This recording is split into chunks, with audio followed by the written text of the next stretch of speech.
kapanapanabik ang mga next coming episode dito sa Prinsesa ng City Jail dahil sa pagharap nila Lailani at Charlene ay hindi nagkaroon ng lakas ng loob si Lailani na ipagtapat ang totoo na baka ipakulong siya ni Charlene sa pananahimik at hindi sinabi ang katotohanan nang ipinagpalit ni Divina ang kanilang baby.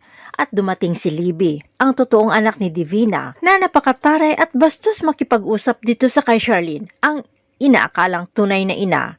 Nang tinanong ni Charlene kung bakit nabibwisit si Libby ay dahil umano magkalayo sila ng boyfriend niyang si Xavier na ito'y nakakulong at laging kasama si Princess at wala siyang magawa. Kaya sa inis ay hindi tinanggap ni Libby ang pagyayaya ng kanyang mommy na kakain sa labas ng dinner.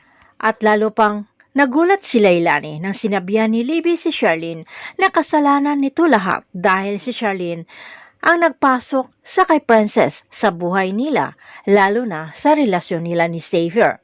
Samantala galit si Libby nang tinanong si Xavier kung may kissing scene sila ni Princess sa gaganaping play. Paliwanag ni Xavier na play dahil walang katotohanan.